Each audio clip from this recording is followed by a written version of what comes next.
Good morning, welcome back to my channel. আশা করি তোমরা সবাই খুব ভালো আছো।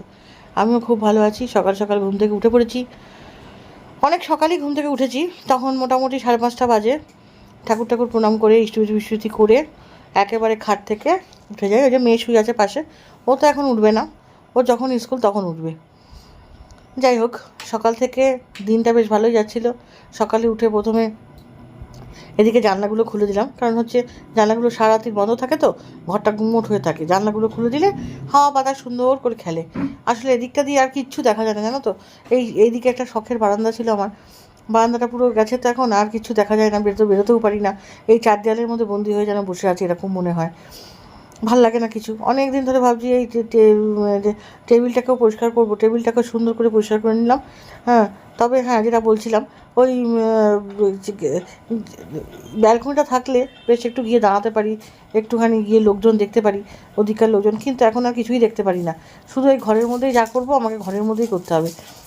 তা যাই হোক, সেটাই ভেবেই আনন্দে আছি। ওটা কোনো ম্যাটার করে না, যেটা যখন যেরকম তখন তো সেরকম হবেই। তাছাড়া উপায় নেই। তারপরে চলে এলাম টুকটুক করে ওদিকের কাজকর্মগুলো সেরে নিয়ে টুকটুক করে চলে এলাম রান্নাঘরে। আসলে মেয়েদের তো জানেন তো, সবাই জানেন যে প্রত্যেক ঘরেই মেয়েরা আছে, প্রত্যেক ঘরেই মেয়েদের রান্নাঘরেই সময়টা বেশি কেটে যায়। আর এই যে কফি কাপ টাপগুলো সব ধুয়ে টুয়ে পরিষ্কার করে নিলাম। ভেবেছিলাম কি যে আজকে অনেকগুলো কাজ করব, কিন্তু সেইভাবে যে প্রচুর কাজ করতে পেরেছি সেরকমও কিছু নয়। হ্যাঁ, এদিকের কাজও থাকে, তো ওই কাজগুলো কমপ্লিট করে আর করতে পারলাম না। তা মেয়েকে বলেছিলাম যে চল, তোকে আজকে এক জায়গায় নিয়ে যাবো। তারপরে চিন্তা করলাম যে না, পরীক্ষা টরীক্ষাগুলো হোক, তারপরেই নিয়ে যাবো। তারপরে মেয়েকে টিফিনে বললাম যে তাহলে লুচি টুচি নিয়ে যাস। সকালবেলা কালকে রাত্রেই বলে রেখেছিলাম, তা সকালবেলা উঠে একটু লুচি করে দিলাম ওকে। লুচি আলু চচ্চড়ি তো করাই ছিল, আলু চচ্চড়িটা দিলাম। আর কী বলে, ও লুচি খেতে ভালোবাসে, কিন্তু ও রুটি খেতে বা পরোটা খেতে খুব যে ভালোবাসে তা নয়। রুটিটা তবু ভালোবাসে, কিন্তু পরোটাটা খুব একটা পছন্দ করে না। আর রুটিটা খেতে পছন্দ করে এই কারণে, যদি বাড়িতে করা রুটি হয় মায়ের হাতের মাখা, তাহলেই পছন্দ করে। আমার মেয়ে আবার মায়ের হাতে রান্নাটা বেশি পছন্দ করে। আমি যাই করে দিই না কেন, ও কোনো সময় বলে না যে খারাপ হয়েছে। যাই হোক, মেয়ে তো যতই হোক, ওই জন্যেই টিফিন কোটোর মধ্যে এবার টিফিনটা সুন্দর করে প্যাক করে দিলাম। কারণ হচ্ছে টিফিন যদি প্যাক না করে দিই না ভালো করে, তাহলে আরও স্কুলে গিয়ে কিছু খাবে না। তা যাই হোক, লুচিটা দিয়ে দিলাম, গিয়ে এবার ওই ঘরে তরকারি আছে, তরকারিটা দেবো, দিয়ে জল টলগুলো সুন্দর করে দিয়ে ভর্তি করে সামনে রেখে দেবো।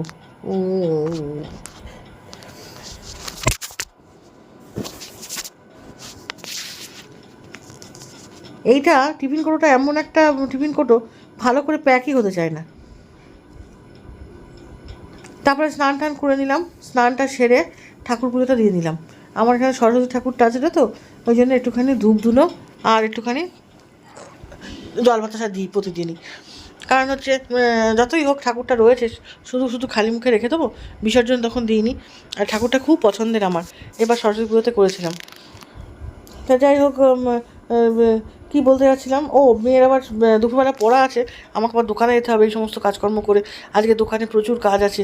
দোকানে গিয়ে যদি দেখি ভিড় নেই, তাহলে ভেবেছি একটুখানি তাড়াতাড়ি বেরিয়ে একটু পার্লারের দিকে চলে যাবো, দিয়ে তারপরে আবার আসবো। আর ওই যে মেয়ে একটা কি লেখা দিয়ে গেছিলো, সেটাকে কমপ্লিট করলাম বসে বসে, দিয়ে আর সঞ্জুর ব্যাংকের কাজকর্মগুলো কমপ্লিট করলাম। না হলে যেতে পারবো না, ব্যাংকে লাগবে বইগুলো। সামনের লেখা জানেন কিচ্ছু দেখতে পাচ্ছি না, আমাকে চশমা পরে কাজ করতে হচ্ছে। আমি চশমা তো বেশিক্ষণ পরেই থাকতে পারি না, কারণ আমার নাকের ডগাটাই মনে হয় কেমন চুলকাছে ভাব, ভাল লাগে না। কালকে ভেবেছিলাম একটু বেরোবো, আর বৃষ্টি দুদিন যা আরেক হাতে লেগেছে, বাবা কোথাও তো বেরোনোর উপায় নেই। আর রাস্তার সামনে বৃষ্টি হলেই বাড়ির মধ্যেই আমাদের জলটা জমে যায়। আসলে এখানটা দিয়ে সুন্দর করে ড্রেন করা নেই, তো ওই জন্য জলটা ঠিক পাস করতে পারে না। দিয়ে তারপরে গাছগুলোতে জল দিয়ে নিলাম। গাছগুলোতে জল দিয়ে নিলে গাছগুলো সতেজ থাকে, ভালো লাগে দেখতে বেশ। তাই জন্যে গাছগুলোতে জল দিয়ে নিলাম। গাছগুলোতে আমি আবার ইয়ের মধ্যে জল দিচ্ছি, দেখুন ওই কী বলে মানি প্ল্যান্টের গাছের মধ্যে, ওর মধ্যে জল রয়েইছে। দিয়ে ওদের বাড়িতে, আমি পাশের বাড়িতে বেরোলাম যখন, তখন দেখি পাশের বাড়িতে কী সুন্দর গাছে লক করছে আপনার ওই ডাঁটা, কী বলে কী ডাঁটা, কুমড়ো শাক ডাঁটা। আমার তো ভীষণ ভালো লাগে, কুমড়ো শাক খেতে ভীষণ পছন্দ করি। পোস্ত টোস্ত দিয়ে বেশ আলু দিয়ে পটল দিয়ে কুমড়ো শাক রান্না হবে, বড়া দিয়ে, ডালের বড়া দিয়ে, বেশ ভালো লাগে। এক ঘর মনে হয় যেন জমিয়ে খাওয়া দাওয়া করলাম। আমার এইগুলোর থেকে নিরামিষের কিছু কিছু জিনিস আমার খুব পছন্দের। যাই হোক রেডি হয়ে নিলাম, জামা কাপড় পরে নিলাম, টোটো চলে আসবে, টোটো করে বেরিয়ে যাব। কারণ হচ্ছে মেয়ে এখন স্কুল থেকে আসেনি, ও স্কুল থেকে চলে আসবে হয়তো, খুব তাড়াতাড়ি আসবে।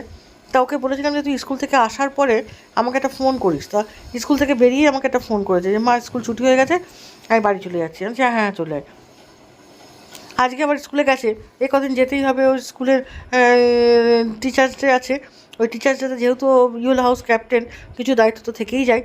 এবার সেই দায়িত্বগুলো তো পালন করতেই হবে। দায়িত্ব যখন নিয়েছে, দায়িত্ব নিয়ে এই বয়স থেকে দায়িত্ব নিয়ে দায়িত্ব পালন করা ভালো। করুক, স্কুল কলেজের কাজই তো করবে। আমি এগুলোতে অ্যাপ্রিসিয়েটই করি, খুব একটা খারাপ লাগে না আমার। যাই হোক, রাত্রিবেলা চলে এসেছিলাম একটুখানি আলু পটল ভাজতে। তাই দাদা বললো যে কী দিয়ে খাবো রুটি, আমি রুটি করে দিচ্ছি আর একটুখানি আলু পটল পেঁয়াজ দিয়ে ভেজে দিচ্ছি। তা বললো তাহলে দাও।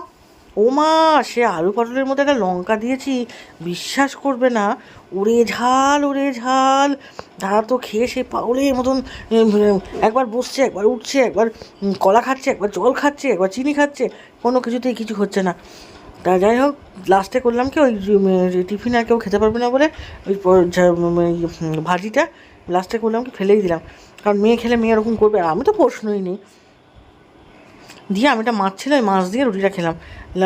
লাস্টে শুধু ভাজলাম না, ভাজলেই হতো আমার। কষ্ট করে তরকারিগুলো কাটলাম, কেটে রেডি করে দুপুরবেলা এই বিকেলবেলার দিকে সন্ধ্যেবেলা বসে বসে সমস্ত তরকারিগুলো রেডি করে রেখে গেছিলাম। তা ভেবেছিলাম যে এসেই আমি করবো। তা শুধু করলাম, কেউ খেতে পারলো না। ওই একটা লঙ্কা দুটো লঙ্কা দিয়েছি, যে এত ঝাল হবে কী করে জানবো। কারোর ক্ষমতা ছিল না খাওয়ার। যাই হোক, লাস্টে ফেলেই দিতে হলো। কে রেখে দিয়ে কী করবো, কেউ তো খাবে না তরকারিটা। আচ্ছা, ডাল তরকারি খেয়ে কি কেউ মরবে নাকি, দিয়ে ফেলে দিলাম। তা যাই হোক, আমি ভিডিওটা যদি ভালো লেগে থাকে, মাঝখানেই বলে দিচ্ছি, যদি ভালো লেগে থাকে তাহলে অবশ্যই লাইক শেয়ার কমেন্ট করবেন। আর হচ্ছে ভীষণ ভীষণ ভালো থাকবেন আপনারা, আমিও ভালো থাকবো। আর এইভাবে দিনগুলো যদি কেটে যায় তাহলে খুব ভালো হয়, বলুন। আমার তো মনে হয় এটা খুবই ভালো হয়, এইভাবে যদি দিনগুলো কেটে যায়। আমার তো মানে কোনো কিছুই অশান্তি, গণ্ডগোল, ঝগড়া এই সমস্ত একদম পছন্দ নয়। যেরকমভাবে আছি ঠিক সেইভাবেই দিনগুলো কেটে যায়। হ্যাঁ, তা যাই হোক, সেটা তো হওয়ার নয়। একটা সংসারে থাকলে সব কিছুই আমাকে মেনে নিতে হবে একটা বয়সের পর। তা তাই মেনে নিয়েই রয়েছি। হ্যাঁ, এবার তার মধ্যে থেকে মেয়ে ওরকম চিৎকার হলে ওকে চিৎকার করি আমি ওর পেছনে। না হলে আমাদের সংসারে কোনো রকম কোনো অশান্তি নেই, আমরা খুব ভালো আছি। আমরা স্বামী স্ত্রী আর মেয়ে মিলে ভীষণ আনন্দে থাকি, জানেন তো। আর যেটুকুনি বদমাইশি করে সেটুকুনি ও করে। আমাদের আর কি, এখন আর বয়স হয়ে গেছে, কী বদমাইশি করবো। আর সত্যি কথা বলতে, দাদা সকালবেলা সেই দোকানে যায়, আসে সেই বিকেলবেলা, রাত্রিবেলা, তখন আর ওই অল্প বয়সের বিবাহিত জীবনের মতন অশান্তি করার মতন পরিস্থিতি থাকে না। তখন শরীর কেমন আছে, এতক্ষণ কী করছিলে, ঠিকভাবে বসেছিলে কি না, ঠিকভাবে জল টল খেয়েছিলে কি না, একটা কর্তব্য বোধ এসে যায়, আর কিছুই না। তখন আর কি আর নিয়ে আসে, ওসব নতুন বিয়ে হওয়ার পর আসে। আর আমার বরকে কোনোদিনই আমি দেখিনি খুব একটা রোমান্টিক, ও চিরকালই একটুখানি অন্যরকম। প্রথম দিনে ইয়েগুলো যখন রুটিগুলো করলাম, জানেন, দাদাকে দিলাম, কী সুন্দর ফুললো। আর এই লাস্টের রুটিগুলো করতে গেলাম, একটা রুটি ফুললো না, আমার বিরক্ত লেগে যায়। তবুও করলাম, একটু করে দেখালাম ফুলেছে ওইটুকুনি, আর ইয়ে হলো না, ফুললো না, বিরক্ত লাগে। প্রথম দিকে এগুলো কী সুন্দর ফুলো, লাস্টের দিকে এগুলো ব্যাস নিমে গেল। আমার হাতে বেশ সুন্দর হচ্ছিল, তা আমি তো করছিলাম, তার তো কেউ করেনি। কিন্তু কী জানি কী হলো, যাই হোক, যা হলো দিয়ে তারপরে দাদাকে খেতে দিলাম। রুটি হওয়ার সঙ্গে সঙ্গে দাদাকে খেতে দিয়েছি, কারণ দাদা খেয়ে নিলে আমার একটা টেনশান মেটে। আর অনেকটা পরে আসে তো, সে দুপুরে খেয়ে যায়, আর তো কিছু গিয়ে খায় না, খিদেও পায় খুব। দিয়ে দিলে খেয়ে নেয়। তা তখন দোকানে দিয়ে দিলাম বলছি, কি ভুলবার বলছি, রাত্রিবেলা খেতে দিয়ে দিলাম। চারটে রুটি, গরম গরম রুটি হলে 4টে রুটি দাদা খায়। ছোটো ছোটো রুটি তো খায়। দিয়ে দিলাম রুটি, আর হচ্ছে ওই বাঁধাকপিটা ছিল, না হলে কালকে খাওয়া খুব সমস্যা হয়ে যেত। ওই বাঁধাকপি, আর দাদা খেতে খেতে চলে গেছে, খুব ঝাল লেগেছে লঙ্কাগুলো, যা ঝাল না, বাপ রে বাপ। ঠিক আছে চলো দাদা আসছে খেয়ে নি এসো